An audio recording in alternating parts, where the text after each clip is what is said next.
அன்பு பிள்ளைகளே, தாய்மாரே, சகோதரனே, சகோதரியே,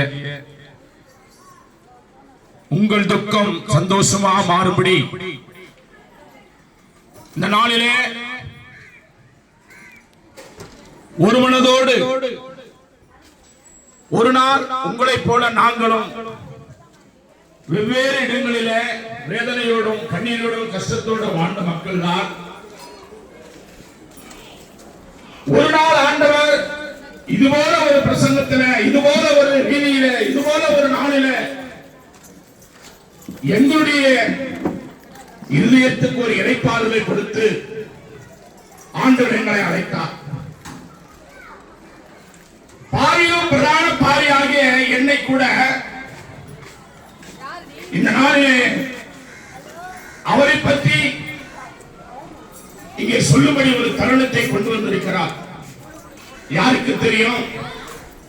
ஒரு மனிதனுடைய உள்ளத்தில் இருக்கிற வேதனை அவருக்கு மட்டும்தான் தெரியும். மனுஷனோ முகத்தை பார்க்கிறான், ஆண்டவரோ இருதயங்களை ஆராய்கிறார் என்று சொல்லி.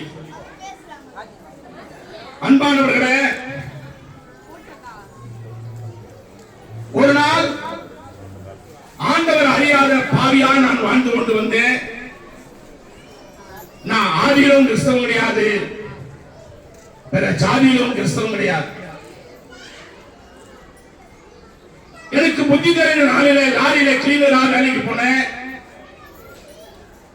அங்கே அநேக வருடங்கள் கடந்து போய் என் வாழ்க்கை சீரடைந்தது, சின்னாபின்னமானது. அநேக வாழ்க்கையிலே நான் தட்டு தடுமாறி ஒருவருக்கு விரும்பாத பாத்திரமாக நான் கடந்து வந்தேன். ஒரு நாள் வியாதி. அந்த வியாதியில என் தாயும் தகப்பனும் மரண தருவாயில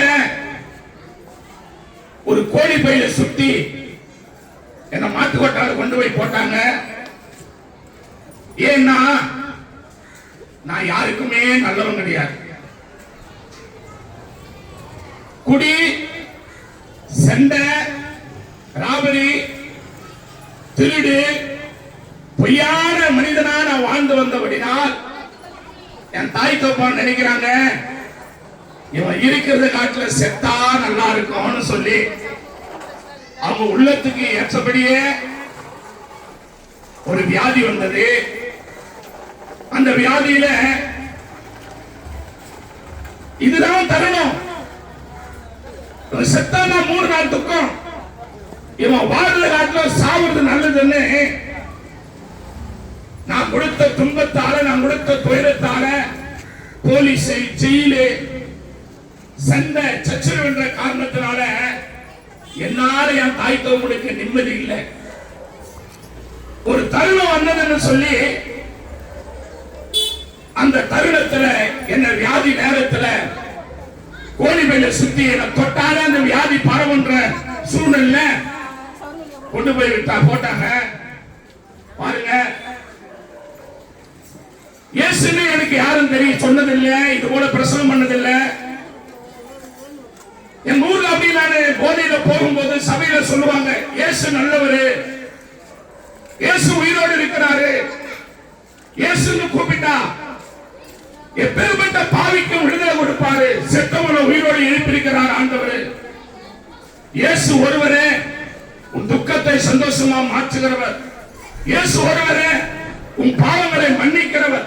அவர் ஒருவருக்கே அந்த அதிகாரம் உண்டு சொல்லி அந்த ஃபாதர் பிரசங்கம் பண்றத குடிபோதையில கேட்கணும் போனதான தவிர நான் இஷ்ட தேவதை எல்லாம் வேற. பாருங்க, என் அழகு பாத்தீங்க, தாடியை பாத்தீங்கன்னா அளவு குத்துன 6 அடி அழகு. என் முதுகு பாத்தீங்கன்னா முள்ளு குத்தி, பழம் குத்தி, என்னென்னமோ செய்திருக்கிறேன். நான் செய்யறது எனக்கே பிடிக்காது. அப்படிப்பட்ட பாயிரம் பிரதான பாயானது என்ன வியாதி நேரத்தில் என் மரணத்தை நானே உணர்ந்த அன்பு தேவ பிள்ளைகளே, சாவலை யாராவது பார்த்தது உண்டா? அதனால பாவியா இன்னைக்கு உங்க முன்னாடி இந்த மைக்கு பிடிச்சு பேசுற நான் கண்டிருக்கிறேன். எத்தனையோ இஷ்ட தெய்வங்களை நான் கூப்பிடுறேன். அந்த தருணத்துல நாடி நடந்ததான் அணுகி போச்சு. எனக்கு ஜபம் தான் தெரியாது, வேதம் தான் எனக்கு தெரியாது, பைபிள் தான் எனக்கு என்ன தெரியும், இயேசு கருப்பா சிவப்பா எனக்கு என்ன தெரியும், நம்ம பார்த்து இருக்கிறோமா, உருவம் என்ன இருக்குதா இல்ல. அந்த வியாதி நேரத்துல மாடுகளோட மாடா மாட்டு கொட்டால உயிர் ரத்தம் மாத்திரம் சூடா இருக்குது. ஒரு நினைப்பு நினைக்கிறேன். அப்படி நம்ம போகும்போது வரும்போது அந்த பாதரி செத்து போனவங்களை உயிரோடு எழுப்புறார் இயேசு, வியாதியுள்ளவர்களை சுகமாக்குறார் இயேசு, கஷ்டத்தில் கண்ணீர வாழ்கிறவரை கர்த்தர் தூக்கி எடுத்து ஆசீர்வதிக்கிறார் இயேசு.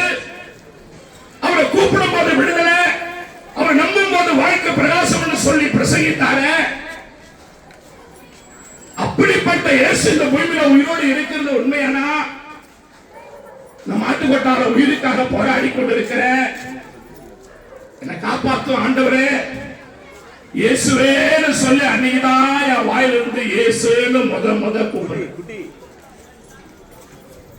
இதுவரை வரையில இயேசுன்ற வார்த்தை என் வாயிலிருந்து ஒரு நாள் கூட நான் சொன்னதில்லை. எத்தனையோ பேர்களை சொல்லியிருக்கிறேன், எத்தனை பஜன பாடல்களை பாடியிருக்கிறேன், எத்தனையோ திருவிழாக்களில் என்ன கடவுளுடைய கிருபையால மகா பெரிய பூஜைகளை செஞ்சிருக்கிறேன். இயேசுன்னு ஒரு வார்த்தை நான் ஒரு நாளும் சொன்னதே கிடையாது. அன்னைக்குதான் இயேசுன்னு சொல்றேன். பாருங்க, அந்த இரவு நேரத்தில் எம்பெருமான் இயேசு கிறிஸ்து அந்தரத்திலே தரிசனமாகிறார். அவர் சொல்லுகிறார், மகனே என்ன நோக்கி நீ கூப்பிட்டபடினால உன் தகப்பனும் தாயை உன்னை கைவிட்டார, நான் உன்னை கைவிட மாட்டேன்னு சொல்லி அந்தரத்தில் தொங்கடவாறு காட்சி கொடுத்த எம்பெருமான் இயேசு கிறிஸ்து அந்த சராசரங்களும் படைத்தவர், ஈவேறு லோகத்தை உண்டாக்குறவர், 7 கண்ணுடையவர், 7 பொன் குத்துவருக்கு மத்தியில உலாவுகிற எம்பெருமான் இயேசு பெருமான் என் மேல வந்து அப்படியே அசைவார். மரணத்தை நோக்கி நான் பிரயாணப்பட்டுக் கொண்டிருந்த எனக்கு அவர் மறுவாழ்வு கொடுத்தார். எனக்கு மறுவாழ்வு கொடுத்த இயேசுவை நான் உங்களிடத்தில் பிரசங்கித்துக் கொண்டிருக்கிறேன். இரண்டானவர்களே, உங்கள் உள்ளத்தில் இருக்கிற வேதனை என்ன இருந்தாலும் சரி, என்ன நேசித்த தேவன் உங்களை நேசிக்க அவர் வல்லவரா இருக்கிறார். எனக்கு விடுதலை கொடுத்த தேவன் உங்களுக்கு விடுதலை கொடுக்க வல்லவரா இருக்கிறார்.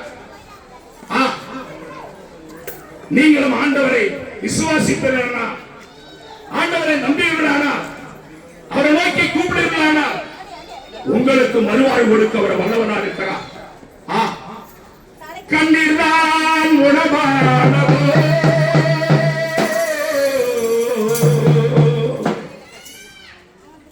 கவலைதான் வாழ்க்கையானதோ.